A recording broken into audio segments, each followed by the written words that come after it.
ਸਤਿ ਸ਼੍ਰੀ ਅਕਾਲ। ਤੁਸੀਂ ਜੁੜੇ ਹੋਏ ਹੋ ਪੰਜਾਬੀ ਰੇਡੀਓ USA ਦੇ ਨਾਲ ਤੇ ਪ੍ਰੋਗਰਾਮ ਸਪੈਸ਼ਲ ਰਿਪੋਰਟ ਦੇ ਵਿੱਚ ਤੁਹਾਡਾ ਸਾਰਿਆਂ ਦਾ ਸਵਾਗਤ ਹੈ।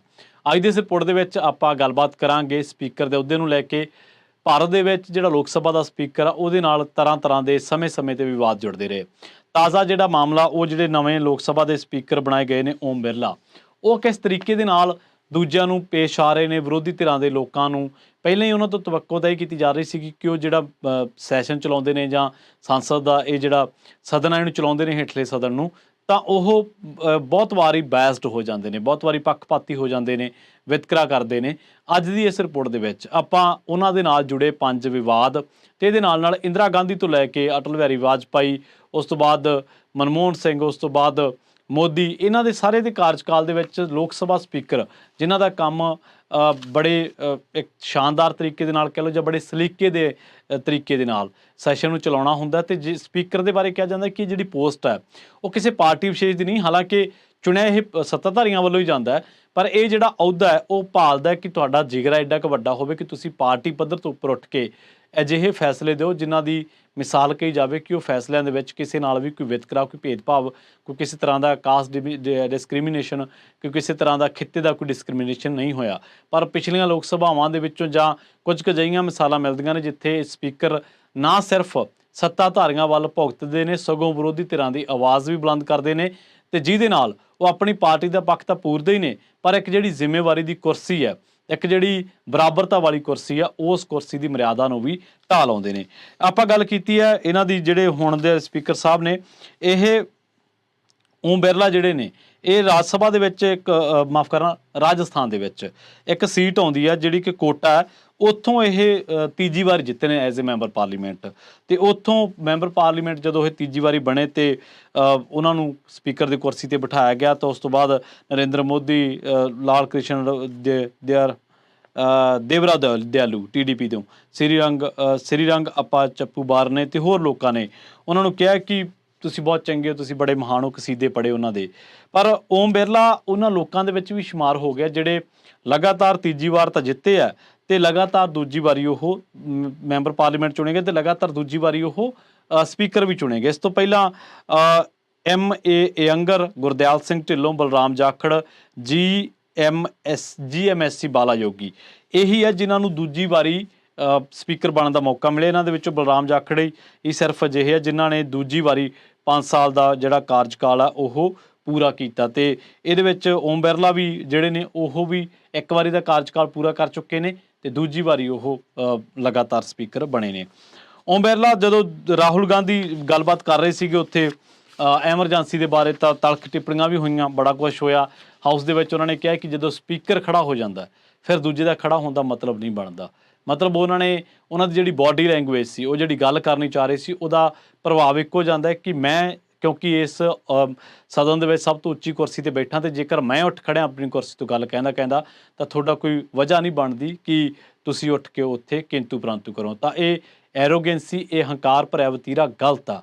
ਸਪੀਕਰ ਦਾ ਕੰਮ ਦੂਜਿਆਂ ਦੇ ਉੱਤੇ ਡਿਕਟੇਟਰਸ਼ਿਪ ਕਰਨਾ ਨਹੀਂ ਹੁੰਦਾ, ਉਹਦਾ ਕੰਮ ਸੈਸ਼ਨ ਨੂੰ, ਹਾਊਸ ਨੂੰ ਚਲਾਉਣਾ ਹੁੰਦਾ, ਨਾ ਕਿ ਓਮ ਬਿਰਲਾ ਵਾਂਗੂ ਦੂਜਿਆਂ ਨੂੰ ਦਬਾਉਣਾ ਹੁੰਦਾ। ਖੈਰ, ਇਹ ਓਮ ਬਿਰਲਾ ਜਿਹੜੇ ਨੇ ਇਹਨਾਂ ਦੇ ਨਾਲ 5-6 ਵੱਡੇ ਅਜਿਹੇ ਵਿਵਾਦ ਜੁੜੇ ਆ, ਕਿਉਂਕਿ ਜਦੋਂ ਆਪਾਂ ਕਿਸੇ ਬੰਦੇ ਦੇ ਕੰਮਕਾਰ ਬਾਰੇ ਦੇਖਦੇ ਹਾਂ ਤਾਂ ਆਪਾਂ ਨੂੰ ਪਹਿਲਾਂ ਇਹ ਦੇਖਣਾ ਪੈਂਦਾ ਨਾ ਕਿ ਇਹਦੀ ਜਿਹੜੀ ਪਰਫੋਰਮੈਂਸ ਆ ਜਾਂ ਇਹਨੇ ਪਿੱਛੇ ਕਿਹੋ ਜਿਹਾ ਕੰਮ ਕੀਤਾ, ਰਿਕਾਰਡ ਚੈੱਕ ਕਰਨਾ ਪੈਂਦਾ। ਇਹਨੇ 100 ਤੋਂ ਜ਼ਿਆਦਾ ਲੋਕ ਸਭਾ ਦੇ ਮੈਂਬਰ ਜਿਹੜੇ ਨੇ ਉਹਨਾਂ ਨੂੰ ਬਰਖਾਸਤ ਕਰ ਦਿੱਤਾ ਸੀ, ਸਸਪੈਂਡ ਕਰ ਦਿੱਤਾ ਸੀ। ਬਰਖਾਸਤ ਚਲੋ ਹੋਰ ਸ਼ਬਦ ਹੋ ਜਾਊਗਾ, ਸਸਪੈਂਡ ਕਰ ਦਿੱਤਾ ਸੀ। ਕਦੋਂ? ਜਦੋਂ 17ਵੀਂ ਲੋਕ ਸਭਾ ਦਾ ਅਖੀਰਲਾ ਜਿਹੜਾ ਸਰਦੀਆਂ ਦਾ, ਸਿਆਲਾਂ ਦਾ, ਠੰਡ ਦਾ ਸੈਸ਼ਨ ਚੱਲ ਰਿਹਾ ਸੀਗਾ। 13 ਦਸੰਬਰ ਦੀ ਗੱਲ ਆ ਜਦੋਂ ਉਹਨਾਂ ਨੇ 2 ਜਿਹੜੇ ਮੁਜ਼ਾਹਰਾਕਾਰੀ ਸੈਸ਼ਨ ਦੇ ਵਿੱਚ ਵੜ ਗਏ ਸੀਗੇ ਤੇ ਉਸ ਤੋਂ ਬਾਅਦ ਨਾਅਰੇਬਾਜ਼ੀ ਕਰਨ ਲੱਗੇ ਸੀਗੇ। ਤੇ ਉਹਨਾਂ ਨੇ ਇਸ ਤੋਂ ਬਾਅਦ ਜਿਹੜੀ ਵਿਰੋਧੀ ਧਿਰਾਂ ਉਹਨਾਂ ਨੇ ਇਸ ਮੰਗ ਤੇ ਅੜ ਗਈਆਂ ਸੀਗੀਆਂ ਕਿ ਸੰਸਦ ਦੀ ਸੁਰੱਖਿਆ ਦੇ ਵਿੱਚ ਹੋਈ ਇਸ ਅਣਗਹਿਲੀ ਦੇ ਮਾਮਲੇ ਦੇ ਵਿੱਚ ਗ੍ਰਹਿ ਮੰਤਰੀ ਅਮਿਤ ਸ਼ਾਹ ਬਿਆਨ ਦੇਣ ਤੇ ਚਰਚਾ ਹੋਵੇ। ਇਸ ਤੋਂ ਬਾਅਦ ਤਕਰੀਬਨ 150 ਜਿਹੜਾ ਮੈਂਬਰ ਪਾਰਲੀਮੈਂਟ ਹੈ ਇਸ ਬੰਦੇ ਨੇ ਸਸਪੈਂਡ ਕਰਤਾ ਸੀਗਾ। ਘੱਟੋ ਘੱਟ 100 ਸੰਸਦ ਜਿਹੜੇ ਲੋਕ ਸਭਾ ਸੀਗੇ ਉਹਦੀ ਓਮ ਬਿਰਲਾ ਲੋਕ ਸਭਾ ਦੇ ਸਪੀਕਰ ਹੋਇਆ ਕਰਦੇ ਸੀਗੇ। ਤੇ ਸੋ ਗੱਲ ਇਹਨੇ ਤੇ ਨਹੀਂ, ਟੋਟਲ ਰਾਜ ਸਭਾ ਦੇ ਵਿੱਚ ਵੀ ਕੁਝ ਸਸਪੈਂਡ ਹੋਏ ਸੀ ਪਰ ਲੋਕ ਸਭਾ ਦੇ ਵਿੱਚੋਂ 100 ਤੋਂ ਜ਼ਿਆਦਾ ਹੋਏ ਸੀਗੇ। ਤੇ ਇਹਨਾਂ ਦੇ ਦਰਮਿਆਨ ਜਦੋਂ ਇਹਨਾਂ ਨੇ ਸਸਪੈਂਸ਼ਨ ਕੀਤੀ, ਭਾਰਤੀ ਨਿਆਂ ਸੰਹਿਤਾ, ਭਾਰਤੀ ਨਾਗਰਿਕ ਸੁਰੱਖਿਆ ਬਿੱਲ, ਭਾਰਤੀ ਇੱਕ ਹੋਰ ਬਿੱਲ ਆ ਜਿਹੜਾ ਕਿ ਇਹਨਾਂ ਸੰਸਦਾਂ ਦੀ, ਮੈਂਬਰ ਪਾਰਲੀਮੈਂਟਾਂ ਦੀ ਗੈਰ ਹਾਜ਼ਰੀ ਦੇ ਵਿੱਚ ਪਾਸ ਕੀਤੇ ਗਏ। ਦੂਜਾ ਜਿਹੜਾ ਮਾਮਲਾ ਹੈ, ਦੂਜਾ ਤੁਸੀਂ ਯਾਦ ਹੋਣਾ ਤੁਹਾਨੂੰ ਕਿ ਇੱਕ ਬੀਬੀ ਮੋਹ ਮੋਇਤਰਾ ਵਾਲਾ ਮਾਮਲਾ ਸਾਹਮਣੇ ਆਇਆ ਸੀਗਾ ਤੇ ਉਸ ਮਾਮਲੇ ਦੇ ਵਿੱਚ ਤੁਸੀਂ ਦੇਖੋ ਕਿ ਉਹਨੂੰ ਸਸਪੈਂਡ ਕਰ ਦਿੱਤਾ ਗਿਆ, ਉਹਨੂੰ ਬਰਖਾਸਤ ਕਰ ਦਿੱਤਾ ਗਿਆ ਬਾਅਦ ਦੇ ਵਿੱਚ, ਜਦ ਕਿ ਇਹੀ ਬੰਦੇ ਸਪੀਕਰ ਸੀਗੇ ਓਮ ਬਿਰਲਾ, ਤੇ ਇਹ ਰਮੇਸ਼ ਵਧੂੜੀ ਨੇ ਦਾਨਿਸ਼ ਅਲੀ ਨੂੰ ਗਾਲਾਂ ਤਾਂ ਕੱਢਤੀਆਂ ਸੀ ਉਹਨਾਂ ਦੇ ਮਜ਼ਹਬ ਨੂੰ ਨਾਂ ਲੈ ਕੇ, ਪਰ ਉਸ ਮਾਮਲੇ 'ਚ ਕੋਈ ਕਾਰਵਾਈ ਨਹੀਂ। ਸੋ ਇੱਥੋਂ ਪਤਾ ਲੱਗਦਾ ਕਿ ਇਹ ਨਾ ਸਿਰਫ ਪੱਖਪਾਤੀ ਨੇ, ਸਗੋਂ ਕਈ ਆਪਣੇ ਪਾਰਟੀ ਦੀਆਂ ਭਾਜਪਾਈਆਂ ਦੀਆਂ ਜਿਹੜੀਆਂ ਕਰਤੂਤਾਂ ਨੇ ਉਹਨਾਂ ਨੂੰ ਵੀ ਕੱਜਦੇ ਨੇ। ਖੈਰ, ਇਹ ਜਦੋਂ 13 ਅਪ੍ਰੈਲ 2019 ਦੀ ਗੱਲ ਹੈ, ਜਦੋਂ ਕਰਨਾਟਕ ਦੇ ਕਰੇਲੀ ਦੇ ਵਿੱਚ ਰਾਹੁਲ ਗਾਂਧੀ ਨੇ ਕਿਹਾ ਸੀਗਾ ਕਿ ਸਾਰੇ ਜਿਹੜੇ ਲੁਟੇਰੇ ਆ ਉਹਨਾਂ ਦਾ ਨਾਮ ਮੋਦੀ ਕਿਉਂ ਆ, ਜਿਹੜੇ ਮਤਲਬ ਭੱਜੇ ਨੇ ਦੇਸ਼ ਦੇ ਵਿੱਚੋਂ ਪੈਸੇ ਲੁੱਟ ਕੇ। ਤਾਂ ਉਸ ਮਾਮਲੇ ਦੇ ਵਿੱਚ 23 ਮਾਰਚ 2023 ਨੂੰ ਰਾਹੁਲ ਗਾਂਧੀ ਨੂੰ ਦੋਸ਼ੀ ਮੰਨਦਿਆਂ 2 ਸਾਲ ਦੀ ਸਜ਼ਾ ਹੋਈ ਸੀਗੀ। ਫਿਰ ਉਹਨਾਂ ਨੇ ਜਦੋਂ ਅਪੀਲ ਕਰਨੀ ਸੀ ਹਾਲੇ ਤਾਂ, ਪਰ ਇਹਨਾਂ ਨੇ ਕਿਹਾ ਕਿ ਨਹੀਂ ਹੁਣ ਸਜ਼ਾ ਹੋ ਗਈ ਤੇ ਹੁਣ ਚੱਕੋ ਬਰਖਾਸਤ। ਬਾਅਦ ਦੇ ਵਿੱਚ ਉਹਨਾਂ ਨੇ ਕਿਹਾ ਕਿ ਚਲੋ ਅਪੀਲ ਹੋ ਗਈ ਤਾਂ ਗੱਲ ਆਏਗੀ ਕਰਤੀ, ਮਤਲਬ ਮੌਕਾ ਵੀ ਨਹੀਂ ਦਿੱਤਾ। ਤੀਜਾ ਜਿਹੜਾ ਇਹ ਹੈ ਕਿ ਡਿਪਟੀ ਸਪੀਕਰ ਨਹੀਂ ਬਣਾਇਆ। ਡਿਪਟੀ ਸਪੀਕਰ ਬਣਾਉਣਾ ਹੁੰਦਾ, ਜਿਹੜੀਆਂ ਕਿ ਇੱਕ ਤਾਂ ਸੱਤਾਧਾਰੀਆਂ ਦਾ ਹੋ ਗਿਆ ਸਪੀਕਰ, ਪਰ ਵਿਰੋਧੀ ਧਿਰਾਂ ਦਾ ਹੁੰਦਾ ਡਿਪਟੀ ਸਪੀਕਰ। 17ਵੀਂ ਲੋਕ ਸਭਾ ਇਸ ਓਮ ਬਿਰਲਾ ਜੀ ਨੇ 5 ਸਾਲ ਬਿਨਾਂ ਡਿਪਟੀ ਸਪੀਕਰ ਦੇ ਬਣਾਈ ਹੈ। ਸੋ ਇਹ ਦੇਖੋ ਤੁਸੀਂ ਆਪਣੇ ਆਪ ਦੇ ਵਿੱਚ ਹੀ ਇੱਕ ਹਿਸਟਰੀ ਹੈ। ਜਦੋਂ ਮਤਲਬ 300 ਵੱਧ ਤੋਂ ਸੀਟਾਂ ਲੈ ਕੇ ਆਈ ਸੀ ਭਾਰਤੀ ਜਨਤਾ ਪਾਰਟੀ ਸੱਤਾ ਦੇ ਵਿੱਚ, ਤੇ ਇਹਨਾਂ ਨੇ ਜ਼ਰੂਰਤ ਹੀ ਨਹੀਂ ਸਮਝੀ ਕਿ ਹੁਣ ਸਪੀਕਰ ਜਿਹੜਾ ਉਹ ਡਿਪਟੀ ਸਪੀਕਰ ਜਿਹੜਾ ਉਹ ਬਣਾ ਲਿਆ ਜਾਵੇ।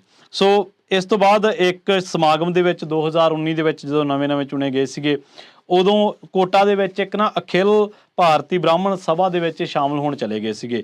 ਚਲੋ ਐਜ਼ ਏ ਇੰਡੀਵਿਜੂਅਲ ਕਿਸੇ ਸਭਾ ਦੇ ਵਿੱਚ ਜਾਣ ਜਾਂ ਕਿਸੇ ਭਾਈਚਾਰੇ ਦੀ ਗੱਲਬਾਤ ਕਰਨ ਉਹ ਗਲਤ ਨਹੀਂ ਹੈ, ਪਰ ਫਿਰ ਵੀ ਉੱਥੇ ਕਹਿੰਦੇ ਕਿ ਜਿਹੜਾ ਬ੍ਰਾਹਮਣ ਆ ਉਹ ਸਮਾਜ ਦਾ ਸਭ ਤੋਂ ਉੱਚ ਕੋਟੀ ਦਾ ਉਹਦੇ ਤੇ ਅਹੁਦਾ ਤੇ ਉਹ ਸਭ ਤੋਂ ਸ਼੍ਰੇਸ਼ਟ ਹੈ।